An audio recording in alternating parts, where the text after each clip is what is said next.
చూపుడు వేలు చంద్రుడి మీద మచ్చను చూపెడుతుంటే ఒక వెంగళప్ప ఈ చూపుడు వేలు మీదకే కొరకొర చూస్తాడు. ఇప్పుడు మన సర్కార్లు చేస్తోంది కూడా అచ్చంగా అదే.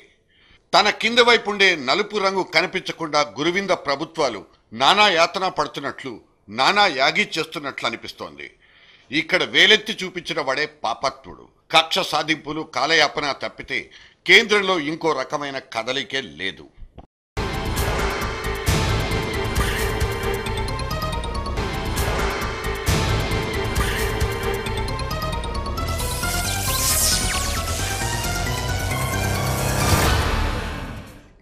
సకల జన సంక్షోభం మనకొక్కళ్ళకేనంటూ తెగ ఇదైపోతున్న తెలుగు జనానికి ఇక్కడ ఒక చిన్న సైజ్ తీపి కబురు. యావత్ దేశం ఇప్పుడు సంక్షోభం అంచుల్లోనే ఉందని, వ్యవస్థకు ఎనస్థీషియా ఎక్కేసి నిద్రమత్తులో జోగుతోందని, ప్రభుత్వం అనేది అస్సలు పనే చేయడం లేదని విశ్వసనీయ వర్గాల ద్వారా తెలిసిన ఒక విషపూరిత విషయం. కోర్టులు నొక్కేశారన్న ఎలిగేషన్స్తో పక్కకు తప్పుకున్న ముఖ్యమంత్రులు మనకున్నారు. తిహార్ జైల్లో విశ్రాంతి తీసుకుంటున్న కేంద్ర మంత్రులు మొన్నటి దాకా మనల్ని పరిపాలించారు. దారుణాలు, దారి మళ్లింపులకు పాల్పడ్డారంటూ కోర్టులతో ముట్టించుకున్న ఎంపీలు, ఎమ్మెల్యేలు ఇప్పటికీ మన ప్రతినిధులుగానే చలామణి అవుతున్నారు. టోటల్గా విశ్వసనీయత సన్నగిలిన ఒక అచేతనమైన అవ్యవస్థ చేతుల మీదుగా ఇంత పెద్ద దేశం పరిపాలించబడుతోంది. ఆ సేతు హిమాచలం ఎక్కడి నుంచి ఏ సమస్య వచ్చినా దాంట్లో తలదూర్చడానికి, ఒక నిర్దిష్టమైన నిర్ణయం తీసుకోవడానికి మన కేంద్రం దగ్గర దమ్ము లేదు. ఒకవేళ కోర్ కమిటీలు కష్టపడి ఏదో ఒక నిర్ణయం ప్రకటించినా అది ప్రభుత్వాన్నో ప్రజానీకాన్నో గాయపరచకుండా వదిలిపెట్టదు. అందుకే కేంద్రం కళ్ళు, చెవులు, నోరు అన్నీ మూసేసుకుంది. కేవలం దేశాన్ని పాలిస్తున్నట్లు నటిస్తోంది తప్ప పాలించడమే లేదు.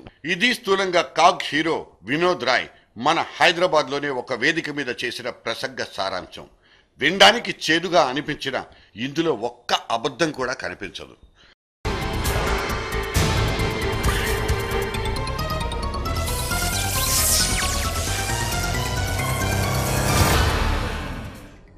Vinod Rai, controller and auditor general of India. ప్రభుత్వాల్ని, వాటి పరిపాలనను ఓరగంట గమనిస్తూ ప్రతి రూపాయికి లెక్క తీసే నికార్సైన అధికారిక auditing power. 2G spectrum, Commonwealth games అనబడే 2 భారీ బాంబు పేలుళ్లకు ఇతనే సూత్రధారి. అక్కడ గొప్ప గడబిడ జరిగిందంటూ గలత్లన్నింటినీ కలిపి పత్రాలు సమర్పించడమే అతను చేసిన క్షమించరాని నేరం. కాగే కదా అని తీసి పారేయడానికి, కాగ్ రిపోర్ట్ అంటే అదొక చెత్త కాగితం అని నమ్మించడానికి కేంద్రం తీవ్రంగా ప్రయత్నించింది. నిజానిజాల కోసం అన్యమనస్కంగానే విచారణకు అంగీకరించేసింది. కాదంటూనే బడా ఫేసుల్ని సైతం త్యాగం చేసుకుని తిహార్ జైలుకి పంపించాల్సి వచ్చింది. యూపీఏ తోకకు కాగ్ రిపోర్ట్ పెట్టిన నిప్పు ఇప్పుడు చిదంబరం దాకా చేరుకుంది. నిన్నటికి నిన్న ఇంకో మాజీ మంత్రి కూడా పీకల్ లోతుల్లో సెటిల్ అయిపోయాడు. తర్వాత మన్మోహన్ను వెంటాడినా ఆశ్చర్యం లేదంటున్నాయి తాజా పరిస్థితులు. ఆఫ్టర్ ఆల్ కాగ్ రిపోర్ట్ అది మనల్నేం చేస్తుంది అంటూ మన వైఎస్ఆర్ అసెంబ్లీలో చేసిన చిందులు కూడా మనకింకా గుర్తున్నాయి. ఆయన జలయజ్ఞాన్ని, ఆయన ఆరోగ్యశ్రీని ఏమైనా అంటే ఆయనకు కోపం రాకుండా ఎందుకుంటుంది?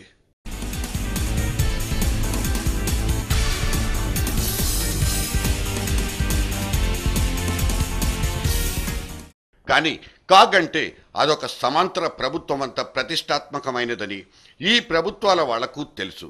రాజ్యాంగంలోని ఆర్టికల్ 148, 151లో రాస్తున్న దాని ప్రకారం రాష్ట్ర, కేంద్ర ప్రభుత్వాలకు చెందిన ప్రతి ఆర్థిక వ్యవహారాన్ని పర్యవేక్షించే అధికారం కంట్రోలర్ అండ్ ఆడిటర్ జనరల్ చేతిలో ఉంటుంది. కాగ్ సమర్పించే నివేదికలే పబ్లిక్ అకౌంట్స్ కమిటీకి ఆధారభూతాలు. ప్రజా పద్దులు అక్కడే ప్రాణం పోసుకునేది. తామే సుప్రీంలమని విర్రవీగే ప్రభుత్వాలకు తరచూ ఇటువంటి ప్రమాద హెచ్చరికలు జారీ కావాల్సిందేనని జనం అంటున్నారు. 1990కి ముందు కాగ్ను లీడ్ చేసిన టిఎన్ చతుర్వేది చొరవతోనే బోఫోర్స్ కుంభకోణం బయటకొచ్చింది. రాజీవ్ గాంధీని బోనెక్కించబోయింది. కాగ్ రిపోర్టుకుండే పవర్ అది. నిజం నిప్పు లాంటిది కాదు, నిజం కాగ్ లాంటిది. అందుకే యూపీఏకి బాగా మంట పుట్టినట్లుంది. అందుకే కాగ్ రిపోర్ట్ పెట్టే లొల్లికి విపరీతంగా ఏడ్చేస్తోంది. ప్రజా పద్దులు చూసుకునే పబ్లిక్ అకౌంట్స్ కమిటీని కూడా యూపీఏ తిప్పలు పెట్టకుండా వదల్లేదు. కాంగ్రెస్ మనిషిగా పేరున్న నవీన్ చావ్లా నియామకంతో ఎలక్షన్ కమిషన్ను, పాములివ్ స్కామ్స్టర్ పీజే థామస్ పోస్టింగ్ ద్వారా చీఫ్ విజిలెన్స్ కమిషనర్ వ్యవస్థను చెప్పు చేతల్లో పెట్టుకోవడానికే యూపీఏ ప్రయత్నించింది. ఇక సిబిఐ సంగతి సరే సరే, శత్రు వినాశనం కోసం తప్పిస్తే ఈ నేర పరిశోధక విభాగం నుంచి ఇంకే రకమైన ప్రయోజనాల్ని ఆశించదు కాంగ్రెస్ సర్కార్. ఏ రోజు ఎవరెవరిని కార్నర్ చేయాలి, ఎక్కడి నుంచి ఎక్కడి దాకా ఆకస్మిక దాడులు జరపాలి, ఇలాంటి స్కెచ్లన్నీ నార్త్ బ్లాక్లోనే గీస్తారని చెప్పుకుంటారు. ప్రతిపక్షాల ఆరోపణల్లాగా అనిపించినా కొన్ని తాజా రుజువులు వీటిని కూడా నమ్మశక్యంగా మార్చేస్తున్నాయి. సిబిఐ కంటూ ఒక వ్యక్తిత్వం లేదని, హోంశాఖ దగ్గరే ఒరిజినల్ రిమోట్ ఉంటుందని మళ్లీ మళ్లీ తెలిసొస్తున్న నగ్న సత్యం.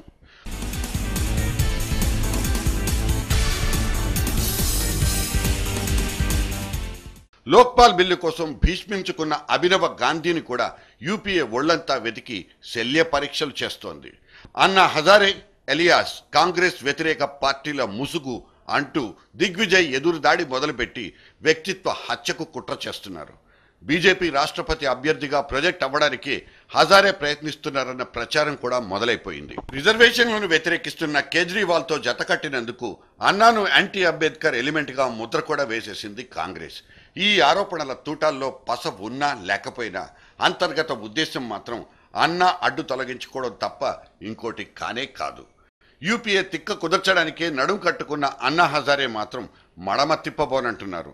2014 సార్వత్రిక యుద్ధంలో కాంగ్రెస్ను శ్మశానానికి సాగనంపుతానని, జనం లోపలికెళ్లి ఆ మేరకు కృషి చేస్తానని హజారే చేసిన హెచ్చరిక యూపీఏ గుండెల్లో గుబులు రేపింది. హర్యానా అసెంబ్లీ ఎన్నికల నుంచి హజారే శంకారావం పూరించేశారు. సంతోష్ హెగ్డే లాంటి మిగతా పెద్దలు వ్యతిరేకించినా హజారే తీసుకున్న ఈ హార్డ్ స్టెప్ ఆయన కోరుకున్న మార్పు తీసుకురావచ్చు. కానీ ఇప్పుడున్న పరిస్థితుల్లో అన్ని పార్టీలు పాతివ్రత్యం కోల్పోయినవే. ఒక పార్టీ వ్యతిరేకించదగ్గది కాదు, ఇంకో పార్టీ నెత్తికెత్తుకోదగ్గది కాదు. కమల కూటమి కోసమే ఇంత గోలా చేస్తున్నారన్న అపవాదును కూడా హజారే సీరియస్గా తీసుకోవాల్సి ఉంటుంది.